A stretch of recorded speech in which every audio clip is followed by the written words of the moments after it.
In today's video, we're diving into the craziest medieval superstitions that could get you burned at the stake. This isn't sponsored by any witch hunting guild, thankfully. Welcome to Medieval Madness. Back in the Middle Ages, life was a constant battle against the unknown. People lived in a world shrouded in mystery, where the line between reality and the supernatural blurred into a terrifying haze. The church held ultimate power, dictating not just your prayers but your every belief. Stray too far into forbidden ideas, and you'd face the Inquisition's wrath, torture, trials, and yes, the flames. Superstitions weren't just quirky habits, they were survival tools or deadly traps. Imagine whispering the wrong charm, and suddenly you're accused of consorting with demons. Let's explore these wild beliefs that gripped Europe from the 5th to the 15th century, starting with the everyday fears that could turn deadly. One of the most pervasive superstitions involved black cats. These furry creatures weren't seen as cute companions, they were shape-shifting familiars of witches.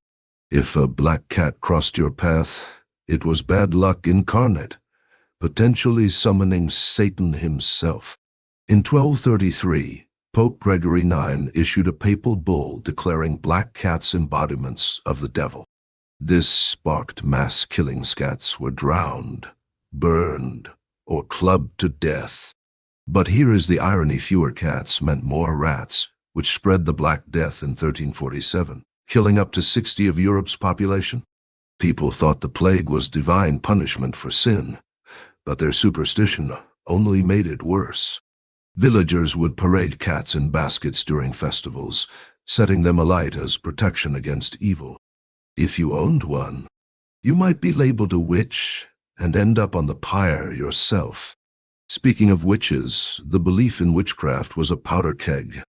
Women, especially midwives or herbalists, were prime targets.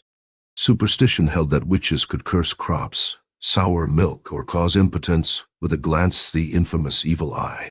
In rural England, if your cow stopped giving milk, you'd blame the neighbor's glare. Trials often involved swimming. Suspects tie them up and toss them in water. If they floated, they were witches buoyed by Satan's power. If they sank, innocent but often drowned anyway. The Malleus Maleficarum, a 1486 witch-hunting manual, fueled this madness, claiming witches flew on broomsticks, smeared with hallucinogenic ointments. Thousands perished because of these delusions, like in Salem's Echoes centuries later, but medieval Europe was ground zero. Then there were the omens from nature that could seal your fate. Breaking a mirror wasn't just 7 years bad luck, it shattered your soul's reflection, inviting demons to possess you.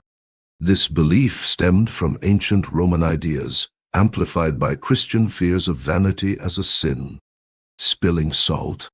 That was Judas' betrayal at the Last Supper, so you'd toss a pinch over your left shoulder to blind the devil lurking there. But get caught with too much salt during a famine, and you might be accused of alchemy or sorcery. Birds were harbingers too. A raven croaking thrice meant death was near, while an owl hooting at night signaled a witch's spell. In Scotland, seeing a magpie alone was cursedon for sorrow, leading people to spit or cross themselves. Fail to heed these, and villagers might report you to the church for ignoring God's signs, landing you in a heresy trial. These superstitions weren't harmless folklore. They bred paranoia, dividing communities and justifying atrocities. The church exploited them to maintain control, turning whispers into witch hunts that claimed over 50,000 lives across Europe. Yet, in a twist, many stemmed from practical fears like explaining crop failures or diseases before science. Today we laugh at black cats or broken mirrors, but back then, believing otherwise could mean your end. It shows how fragile reason was in the face of the unknown. Thanks for watching this episode of Medieval Madness. If these superstitions gave you chills or made you check for black cats, hit that like button and drop a comment below. What's the craziest medieval belief you've had? Subscribe for more dives into the dark side of history, and turn on notifications so you don't miss our weekly videos. See you next time. The climax of this insanity? Shapeshifters and werewolves. Superstition claimed people could turn into wolves under a full moon, a holdover from pagan myths twisted by Christianity.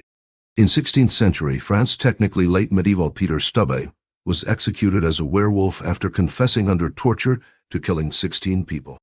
He wore a wolf pelt belt, supposedly granting transformation powers. But earlier in the 12th century, Welsh tales like those in Gerald of Wallace writings described men becoming wolves as divine punishment. Accuse someone of lycanthropy, and they'd face exorcism or burning. Even the undead stalked the night. Vampires or revenants were corpses rising to drain life. Peasants would dig up graves, stake hearts, or behead bodies if a death seemed suspicious. The Church condemned this as heresy, but fear overrode faith, leading to mob justice that could engulf anyone